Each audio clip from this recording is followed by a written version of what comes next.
بسم اللہ الرحمن الرحیم۔ عزیز طلبہ، آج ہم آپ کی درسی کتاب سے نئے سبق کا آغاز کر رہے ہیں۔ سبق کا عنوان ہے چور، اور صنف کے لحاظ سے یہ سبق ایک افسانہ ہے اور اس کے مصنف اشفاق احمد ہیں۔ افسانہ پڑھنے سے پہلے اشفاق احمد کا مختصر تعارف۔ اشفاق احمد 1925 میں ضلع فیروز پور کے ایک گاؤں میں پیدا ہوئے۔ ابتدائی تعلیم انہوں نے اپنے گاؤں ہی میں حاصل کی اور فیروز پور سے BA کا امتحان پاس کیا۔ اس کے بعد گورنمنٹ کالج لاہور میں آئے اور یہاں سے انہوں نے MA اردو کا امتحان پاس کیا۔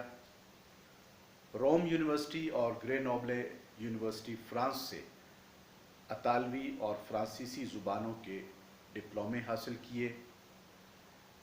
نیو یارک یونیورسٹی میں براڈ کاسٹنگ کی خصوصی تربیت حاصل کی۔ 2 سال تک دیال سنگھ کالج لاہور میں اردو کے پروفیسر رہے۔ 1952 میں روم یونیورسٹی میں اردو کے پروفیسر مقرر ہوئے اور ساتھ ہی روم ریڈیو سے پاکستان کے لیے اردو پروگرام نشر کرتے رہے۔ 2 سال روم میں گزارے اور اس کے بعد وطن واپس آ کر ریڈیو پاکستان لاہور میں ملازمت اختیار کی، مگر کچھ عرصے بعد یہ ملازمت چھوڑ کر انہوں نے اپنا ایک رسالہ جاری کیا داستان گو کے نام سے۔ داستان گو کچھ عرصے بعد بند ہو گیا اور اس کے بند ہونے کے بعد انہوں نے ایڈیٹنگ کی، ایک رسالے لیل و نہار کی۔ بعد میں ریڈیو اور ٹیلی ویژن کے لیے ڈرامے لکھے۔ اپنی زندگی کے آخری ایام میں مرکزی اردو بورڈ کے چیئرمین رہے اور وفات تک اسی ادارے کے سربراہ رہے۔ اشفاق احمد نے قیام پاکستان کے بعد افسانے لکھنے شروع کیے اور نہایت ہی اعلیٰ افسانے لکھ کر صفحے اول کے افسانہ نگاروں میں شمار ہونے لگے۔ انہوں نے اردو کا لازوال افسانہ گڈریا لکھ کر شہرت دوام حاصل کی۔ عزیز طلبہ، میں آپ کو یہ ایڈوائز کروں گا کہ ان کا افسانہ، ایک افسانہ تو ان کا آپ کے نصاب میں شامل ہے جو ہم پڑھیں گے۔ یہ گڈریا افسانہ ان کا انتہائی مقبول اور معروف افسانہ ہے۔ آپ ضرور اس افسانے کو بھی پڑھیے۔ تو اشفاق احمد افسانہ نگار کے علاوہ ڈرامہ نگار بھی ہیں۔ انہوں نے ریڈیو، اسٹیج اور ٹیلی ویژن کے لیے بے شمار ڈرامے لکھ کر عوام میں مقبولیت کی سند حاصل کی۔ لاہور ریڈیو اسٹیشن سے ان کا ایک مزاحیہ ڈرامہ تلقین شاہ طویل عرصے تک نشر ہوتا رہا۔ اشفاق احمد کو زبان و بیان پر قدرت حاصل ہے۔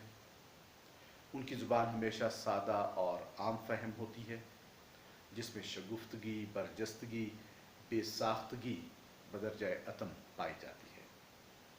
چھوٹے چھوٹے فقرے بڑے تیز اور چٹیلے ہوتے ہیں ان کے۔ اس کے علاوہ ان کی تحریروں میں تشبیہات بھی موجود ہوتی ہیں جو بیان کو خوبصورت اور دلچسپ بنا دیتی ہیں۔ پنجابی لکھنے پر بھی اشفاق احمد کو عبور حاصل تھا۔ انہوں نے پنجابی ڈرامے لکھے لاہور ٹیلی ویژن کے لیے، ٹالی تھلے اور اچے برج لاہور دے، اور ان سلسلہ وار ڈراموں میں انہوں نے لاہور کی ثقافت کو، لاہور کے رہن سہن کو، لاہور کی معاشرت کو پیش کیا، اور یہ اپنے دور کے بڑے مقبول ڈرامے ہیں۔ اشفاق احمد بہترین مزاح نگار بھی ہیں۔ وہ اپنے ارد گرد کے ماحول پر بڑی گہری نظر رکھتے ہیں اور پھر اس کی خامیوں اور کمزوریوں سے بھرپور مزاح پیدا کرتے ہیں۔ مثال کے طور پر ان کے ایک ریڈیو ڈرامے تلقین شاہ کا میں نے ذکر کیا، تو اس ڈرامے میں بھی انہوں نے بڑے بھرپور انداز میں، بڑے مزاحیہ انداز میں معاشرتی خرابیوں، کمزوریوں، خامیوں اور ناہمواریوں کو بیان کیا ہے۔ سن 2004 میں اشفاق احمد نے وفات پائی اور ایک بہت بڑا ادبی ذخیرہ چھوڑا، ان کے افسانوں کے مجموعے، ان کے ڈراموں کے مجموعے اور ان کی جو دیگر تخلیقات ہیں وہ اردو ادب کا ایک بہت بڑا اثاثہ ہیں۔ عزیز طلبہ، اشفاق احمد بنیادی طور پر میں یہ کہوں گا کہ قصہ گو یا داستان گو ہیں۔ ان کے انداز میں اتنی مٹھاس، چاشنی، ٹھہراؤ ہے کہ جس طرح ایک قصہ گو بڑے انہماک کے ساتھ اس کے قصے کو لوگ سنتے ہیں، تو اشفاق احمد کی تحریروں کو، اشفاق احمد کی گفتگو کو اسی طرح پڑھنے والے یا سننے والے بڑے انہماک کے ساتھ سنتے ہیں۔ انہیں قصہ گوئی پر یا داستان گوئی پر بڑا عبور حاصل ہے، اور آپ یہ دیکھیں کہ انہوں نے اپنا جو رسالہ جاری کیا اس کا نام انہوں نے داستان گو رکھا، داستان سنانے والا۔ ان کا جو گھر تھا لاہور میں، اس گھر کا نام بھی انہوں نے داستان سرائے رکھا۔ تو ان کی تحریروں کو پڑھ کر یا ان کی گفتگو، زاویہ کے نام سے ان کی گفتگو پاکستان ٹیلی ویژن نے پیش کی، اور اس گفتگو میں انہوں نے بڑے منفرد انداز میں، بڑے دلچسپ انداز میں اپنی زندگی کے تجربات بیان کیے، مختلف واقعات کو سنایا۔ بعد میں یہی زاویہ پروگرام میں جو ان کی گفتگو تھی، اس کو کتابی صورت میں بھی چھاپا گیا ہے، آپ پڑھ سکتے ہیں، زاویہ کے نام سے ہی ان کی یہ کتابیں موجود ہیں۔ تو ان کے کہنے کا جو انداز ہے وہ اتنا دلچسپ ہے، اتنا اٹریکٹیو ہے، پرکشش ہے کہ سننے والا یا پڑھنے والا اس میں محو ہو جاتا ہے، مگن ہو جاتا ہے۔ تو آج ہمارا جو سبق ہے چور، یہ ایک ان کا لکھا ہوا افسانہ ہے، اور اس افسانے کو پڑھنے کے ساتھ ساتھ ہم اس بات کا جائزہ لیں گے کہ اشفاق احمد کا اسلوب تحریر کیسا ہے، ان کا فکری اسلوب کیسا ہے، اور ساتھ ساتھ ہم یہ بھی جائزہ لیں گے کہ اشفاق احمد کا نظریہ فن کیا ہے۔ اس بارے میں خود اشفاق احمد کا کہنا ہے، اپنے نظریہ فن کے بارے میں وہ کہتے ہیں کہ میں نے اپنے افسانوں میں پلاٹ پر کبھی زور نہیں دیا، اور نہ مجھے یہ پسند ہے، بلکہ میری تمام تر توجہ کردار پر ہوتی ہے، اور کردار ہی پلاٹ اور کہانی کو مرتب کرتے ہیں۔ یہ ان کا اپنا کہنا ہے اپنے نظریہ فن کے بارے میں، اور بہت ہی اچھی یہ بات لگی مجھے کہ نو ڈاؤٹ، جیسا کہ افسانے کی ٹیکنیک ہم پڑھتے ہیں یا آپ کو بتائی گئی ہے کہ افسانے میں، کہانی میں ایک پلاٹ ہے، کردار ہیں، اور پھر اس کا ارتقاء ہے کہانی کا۔ اشفاق احمد کا جو نظریہ فن ہے وہ بہت ہی حقیقت کے قریب تر ہے کہ پلاٹ ٹھیک ہے، بنیادی حیثیت رکھتا ہے کہانی میں، لیکن کہانی کے کردار ہی وہ پاورفل چیز ہے جس سے کہانی آگے بڑھتی ہے، جس سے کہانی ترتیب پاتی ہے، کیونکہ کہانی میں کرداروں کے جو افعال ہیں، کرداروں کے جو طور طریقے ہیں، کرداروں کا جو رنگ ٹھنگ ہے، وہی کہانی کو ایک دھارے کی صورت میں کس طرف لے جاتا ہے۔ یہ تو جب کہانی اپنے اختتام کو پہنچتی ہے تو ہمیں اندازہ ہوتا ہے۔ لہٰذا یہ انوکھا ان کا جو نظریہ فن ہے، اس کو سامنے رکھتے ہوئے انہوں نے جو کہانیاں لکھیں، اور وہ کہانیاں بے حد مقبول ہوئیں، پسند کی گئیں۔ جیسے کہ میں نے آپ کو بتایا کہ ان کا افسانہ گڈریا آپ ضرور پڑھیے، تمام افسانے ان کے بہت خوب ہیں، لیکن گڈریا بڑا کمال کا افسانہ ہے۔ زیر نظر افسانہ جو آپ کے سلیبس میں شامل ہے، یہ ان کی کتاب سفر مینا سے لیا گیا ہے۔ اس کتاب میں کل 16 افسانے ہیں۔ تو پہلے میں آپ کو افسانہ پڑھ کر سناتا ہوں اور پھر ہم اس کا تحسینی جائزہ لیں گے۔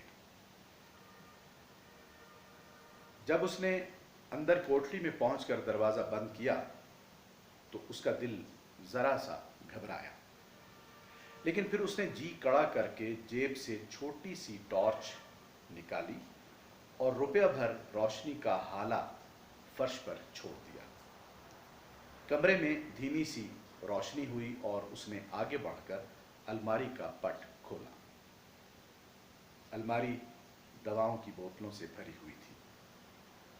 عزیز طلبہ، یہ جملہ آپ ذہن میں رکھیے گا کہ الماری دواؤں کی بوتلوں سے بھری ہوئی تھی۔ آگے چل کر میں آپ کو بتاؤں گا کہ اس جملے سے مصنف کس بات کی طرف اشارہ کر رہا ہے۔ الماری دواؤں کی بوتلوں سے بھری ہوئی تھی اور اس کے بیچ کے خانے میں چھوٹے سے آئینے کے پاس کنگھی اور سرمے دانی پڑی تھی۔ اس نے اوپر اور نیچے کے خانوں میں روشنی کا روپیہ پھینکا، لیکن وہاں سوائے دواؤں کے اور کچھ نظر نہ آیا۔ لکڑی کے تلے دانی میں اون کی ایک لچھی، کانچ کی چوڑیوں کے چند جوڑے، سر پر لگانے کی پنیں اور بجلی کے ایک بل کے سوا کچھ بھی نہ تھا۔ تلے دانی سیاہ شیشم کی تھی اور اس کا بوجھ کافی تھا، لیکن اس کے باوجود اس کی سیٹ الماری کے تختے پر نہ بیٹھتی تھی۔ اس نے تلے دانی کو احتیاط سے اٹھا کر کھولا اور نیچے اسے ململ کے استر والا رجسٹری کا لفافہ دکھائی دیا۔ لفافہ دوہرا تہہ کیا ہوا تھا اور اس کے پھٹے ہوئے کونوں سے ململ کے دھاگے باہر نکلے ہوئے تھے۔ اس نے بڑی صفائی سے وہ لفافہ اٹھایا اور ٹارچ دانتوں میں دبا کر اسے کھولا۔ اندر نئے نئے تہہ شدہ نوٹ پڑے تھے۔ اس نے لفافے کو ناک کے قریب لا کر سونگھا۔ تازہ نوٹوں سے بیروزہ اور السی کے تیل کی خوشبو آ رہی تھی۔ اس نے لفافہ اپنی جیب میں رکھا اور ایک سلائی دونوں آنکھوں میں سرمے کی ڈالی اور ہولے ہولے قدم اٹھاتا باہر صحن میں نکل کر جدھر سے آیا تھا ادھر نکل گیا۔ دور کہیں کوئی کتا بھونکا اور اس کی رفتار تیز ہو گئی۔ اس کا دل تھوڑی سی مدت میں اتنی بڑی کامیابی پر بڑا مسرور تھا اور دل ہی دل میں سیٹی بجاتا ہوا اپنی راہ چلا جا رہا تھا کہ اچانک اسے سرمئی اندھیرے میں سڑک کے آخری کنارے پر جن دکھائی دیا۔ اس کا سر آسمان میں تھا اور ٹانگیں زمین پر۔ چور کے قدم وہیں رک گئے۔ وہ جن آہستہ آہستہ اس کی طرف بڑھ رہا تھا اور اس کا خون رگوں میں خشک ہو رہا تھا۔ اپنے آپ کو اس بلا سے محفوظ رکھنے کے لیے اس نے سورہ ناس کی تلاوت شروع کر دی اور جن بتیسی نکال کر زور سے ہنسا۔ نارنجی رنگ کا ایک شعلہ لپکا اور 2 مضبوط کھمبوں پر واپڈا کا ٹرانسفارمر جل گیا۔ جب چور نے اپنی کوٹری میں لالٹین جلا کر لفافہ کھولا تو اس میں 100 کا اور 10 کے 7 نوٹ برآمد ہوئے۔ ساتھ ہی نیلے رنگ کے کاغذ پر لکھا ہوا ایک خط بھی تھا۔ جناب بھائی صاحب، لعنت ہو آپ کی دولت پر اور آپ کے روپے پر جو وقت پر غریب کے کام نہ آ سکا۔ اس دنیا میں جس کا اور کوئی نہ ہو اس کا خدا ہوتا ہے۔ ہم نے کچھ چیزیں گھر کی بیچ کر 100 روپیہ بنا لیا ہے۔ 50 روپے ان کے ایک دوست سے مل گئے ہیں اور 20 روپے دوسرے سے۔ خدا نے چاہا تو اس رقم سے ہمارا بلو بچ جائے گا۔ ملٹری کے ڈاکٹر نے ہمیں بلو کے آپریشن کے لیے پنڈی بلا لیا ہے۔ خدا اس کا بھلا کرے، وہ مفت آپریشن کرے گا۔ آپ سے تو غیر اچھے ہیں، اب ہمیں آپ کی مدد کی بالکل ضرورت نہیں۔ معاف رکھیں اور جو روپیہ آپ نے ہمیں بھیجنا تھا اس سے فریدہ کے کنگن بنوا دیں۔ ہم 170 میں پورا 1 مہینہ پنڈی میں گزار سکتے ہیں۔ پرسوں سے ان کی چھٹی شروع ہے اور ہم صبح کی لوری سے پنڈی پہنچ جائیں گے۔ خدا آپ جیسے بھائیوں سے سب کو محفوظ رکھے، آمین۔ خاکسار شکیلہ بیگم۔ یہ خط پڑھ کر چور کے دل پر ایک گھونسا سا لگا اور وہ بتی بجھا کر اپنے کپڑے اتار کر کھری چارپائی پر لیٹ گیا۔ اس کا ضمیر اسے ملامت کر رہا تھا، اسے نیند نہیں آ رہی تھی۔ چور نے اٹھ کر کونے سے ٹھنڈی سراہی کا پانی پیا اور پھر بستر پر لیٹ گیا۔ اس واقعے پر غور کرتے ہوئے اس کی آنکھیں ڈبڈبا گئیں اور 2 سیاہ آنسو اس کی کنپٹیوں سے پھسل کر بالوں میں جذب ہو گئے تھے۔ اسی پشیمانی کی حالت میں اسے نیند آ گئی اور جب وہ جاگا تو صبح کے 10 بج چکے تھے۔ وہ خط اور روپے جیب میں ڈال کر جائے وقوع کی طرف روانہ ہو گیا۔ شکیلہ بیگم کے گھر کے سامنے شہتوت کے چھوٹے سے پیڑ تلے ایک ASI میز کرسی ڈالے بیٹھا تھا اور 2 سپاہی باری باری ایک سگریٹ کے کش لگا رہے تھے۔ شکیلہ کا پست قد خامند تھانے دار کے سامنے کھڑا تھا اور تھانے دار پینسل سے کان کھجا رہا تھا۔ چور ان کے سامنے سے گزرا اور پیچھے نظر کیے بغیر سیدھا دوسری گلی میں چلا گیا۔ بڑی سڑک میں بس اسٹینڈ کے پاس اس نے کھوکھے والے سے سگریٹ کی ایک ڈبیا خریدی، لیکن جیب میں صرف بندھے ہوئے 170 روپے ہونے کی وجہ سے وہ ڈبیا اسے واپس کر دی۔ داتا دربار جا کر اس نے 2 رکعت نماز کفارہ ادا کی، فوارے کا پانی اپنی سرما لگی آنکھوں میں پھیرا اور مزار کی طرف منہ کر کے الٹا چلتا ہوا جوتوں والے کے پاس پہنچ گیا۔ جوتے پہن کر اس نے جیب میں ہاتھ ڈالا اور نوٹوں پر انگلیاں پھیرتا رہا۔ پھر اس نے ہاتھ باندھ کر کہا، بابا جی معاف کرنا، اس وقت ہاتھ خالی ہے۔ جوتوں والوں نے ہاتھ کے اشارے اور تیوری کے چڑھاؤ سے کہا، جا جا دفع ہو جا۔ وہاں سے دفع ہو کر وہ سیدھا اپنے دوست کے پاس پہنچا اور اس سے 2 روپے ادھار لے کر لنڈے چلا گیا۔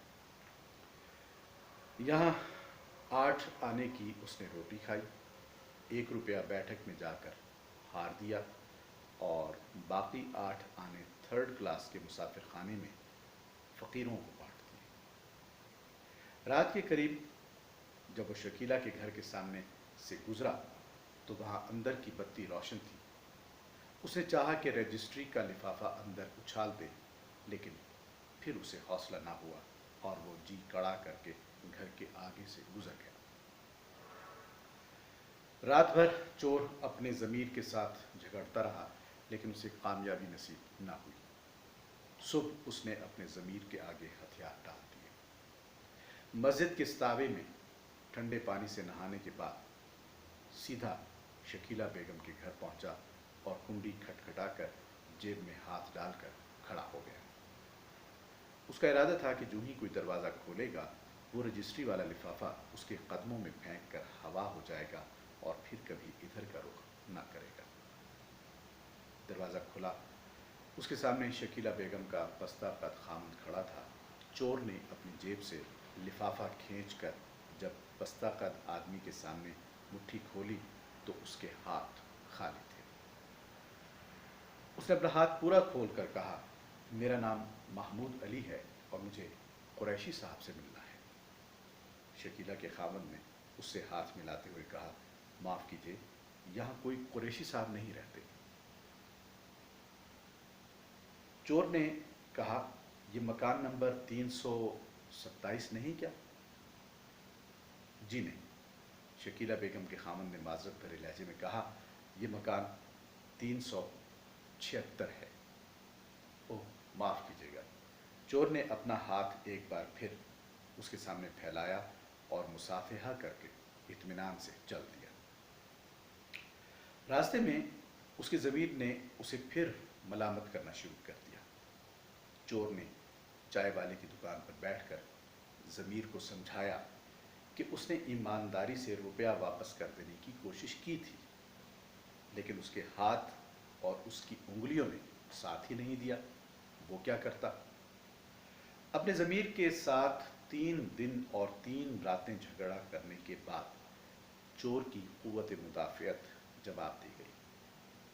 اسے اپنے اندر کے چور پر رہ رہ کر غصہ آ رہا تھا اور وہ اپنی توجہ کسی اور طرف لگانا چاہتا تھا۔ چنانچہ اس نے ایک شام جیل روڈ کے ایک سرونٹ کوارٹر سے ٹرانزسٹر ریڈیو چرایا اور لنڈے جا کر بیچ آیا۔ 45 روپے اس کے 3-4 دن گزارے کے لیے کافی تھے، اور وہ 3-4 دن گزارنے کے لیے لاہور چھوڑ کر قصور چلا گیا۔ قصور میں حضرت بلے شاہ کے قرب میں رہ کر اسے بڑا سکون ملا، لیکن اس کے ضمیر کو یہاں بھی آسودگی میسر نہ آئی۔ ہر شام مسجد میں سونے سے بیشتر اس کا ضمیر اس سے ایک ہی سوال پوچھتا کہ اگر تم اس روپے کو اپنی اس طرح حق حلال کی کمائی سمجھتے ہو جیسے تم نے ٹرانزسٹر ریڈیو سے حاصل کی ہے، تو پھر اسے خرچ کیوں نہیں کرتے؟ جیب میں کیوں لیے پھرتے ہو؟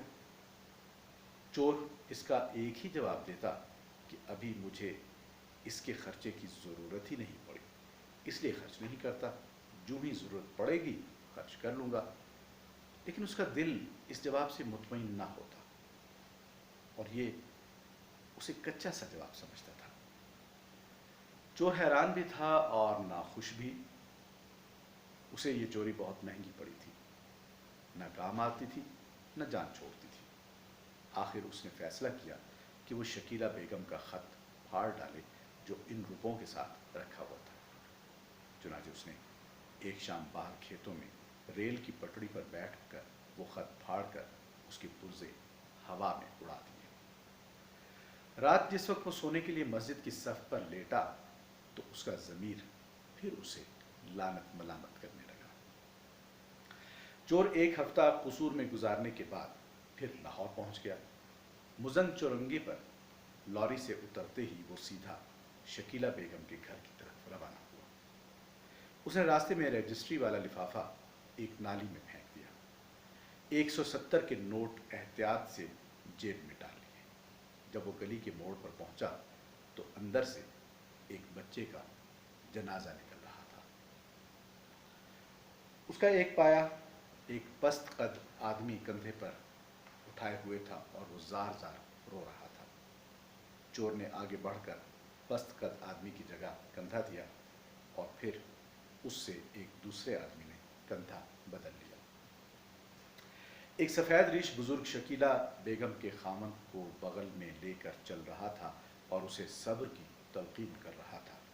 ایک اور نوجوان جو غم نصیب کے دفتر کا ساتھی معلوم ہوتا تھا کہہ رہا تھا، ملٹری اسپتال سے آپریشن کا بلاوا بھی آ گیا۔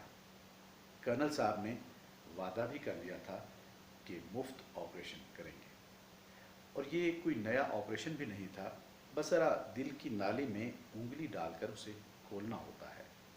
معمولی آپریشن ہے جی، لیکن اگر وقت زیادہ گزر جائے تو پھر یہی ہوتا ہے، اللہ کا حکم ہے۔ شکیلہ کا خامند دھاڑے مار مار کر رونے لگا اور 2-3 آدمی مل کر چور کو برا بھلا کہنے لگے، جس نے سفر کی ساری رقم چرا لی تھی۔ چور کے ضمیر نے اسے اس کی گدی پر زور سے دھپا مارا اور وہ زانوں کے بل سڑک پر گرا۔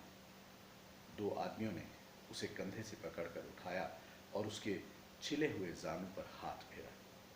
شکیلہ کے خامند نے چور کو تشکر اور محبت بھری نظروں سے دیکھا اور جنازہ میانی صاحب پہنچ گیا۔ جب بچے کو دفنا کر سب لوگ چلے گئے تو چور بڑی دیر تک قبرستان کی دیوار پر بیٹھا رہا، اور جب شام کافی گہری ہو گئی تو وہ آہستہ سے اٹھا اور اس نے پھولوں سے بھرا ہوا ایک چھابا 12 روپے میں خرید کر اور سقے کو ساتھ لے کر تازہ بنی ہوئی قبر پر گیا۔ جب سقا نے اس کی مرضی کے مطابق قبر کو تر بتر کر دیا تو اس نے 3 روپے اس کی ہتھیلی پر رکھ دیے اور ہاتھ جوڑ کر اس کا شکریہ ادا کیا۔ اور جب چور قبرستان سے باہر نکلا تو ٹھنڈی ہوا چل رہی تھی۔ اس نے باقی کے 155 میں سے 10 کا نوٹ نکالا اور کھوکھے والے سے بولا، 1 ڈبی کیپسٹن، 4 پان۔ ٹھنڈی ہوا کا لطف لینے کے لیے چور کھمبے کے ساتھ لگ کر کھڑا ہو گیا اور شکر کرنے لگا کہ اس ایک نیک کام سے اس کے ضمیر کا بوجھ بالکل ختم ہو گیا ہے۔ عزیز طلبہ، یہاں یہ افسانہ ختم ہوتا ہے اور آپ نے دیکھا کہ ابتدا میں چور جس گھر میں چوری کی نیت سے داخل ہوتا ہے اور الماری سے وہ پیسے چراتا ہے تو الماری دوائی کی بوتلوں سے بھری ہوئی ہے۔ وہ دوائیاں اسی بیمار بچے کے لیے تھیں جس کے آپریشن کے لیے اس کے والدین نے یہ روپیہ اکٹھا کیا تھا اور اس کو یہ چور لے اڑا۔ اس کہانی میں ہم دیکھتے ہیں کہ جس طرح اشفاق احمد کا اسلوب تحریر ہے یا اشفاق احمد کا نظریہ فن ہے کہ جس میں وہ خود کہتے ہیں کہ میں اپنے افسانوں پر پلاٹ پر کبھی زور نہیں دیتا بلکہ کرداروں پر توجہ دیتا ہوں، تو اس میں آپ نے دیکھا کہ اس افسانے کا جو مرکزی کردار چور ہے، کس طرح وہ بار بار روپے واپس کرنے کی کوشش کرتا ہے، بار بار اس کا ضمیر اسے ملامت کرتا ہے، لیکن وہ پیسے واپس نہیں کر پاتا۔ یہ عمل، یہ فعل جو ہے چور کا، یہ کہانی کا ایک رخ تبدیل کرتا ہے۔ کہانی میں نے جیسے آپ کو بتایا تھا کہ مختلف پہلوؤں سے ہوتی ہوئی کہانی آگے بڑھتی ہے۔ کہانی کا آغاز ہے، ارتقاء ہے، کشمکش ہے، پھر نقطہ عروج ہے اور پھر کہانی اپنے اختتام کی جانب جاتی ہے۔ تو اس کہانی میں جو کشمکش کا پورشن ہے، جو کشمکش کا حصہ ہے، وہ بہت زیادہ ہے۔ یہ کشمکش چور کی اپنے ضمیر کے ساتھ ہے۔ اس کا ضمیر بار بار اسے ملامت کرتا ہے، لیکن بار بار ملامت کرنے کے باوجود بھی وہ پیسے، چوری کیے ہوئے پیسے واپس نہیں کر پاتا۔ تو یہ افسانہ آپ نے سنا۔ کل کی نشست میں انشاءاللہ، کل کے لیکچر میں اس افسانے کا ہم تحسینی جائزہ لیں گے کہ مصنف نے کس طرح اپنی کہانی کو پیش کیا ہے۔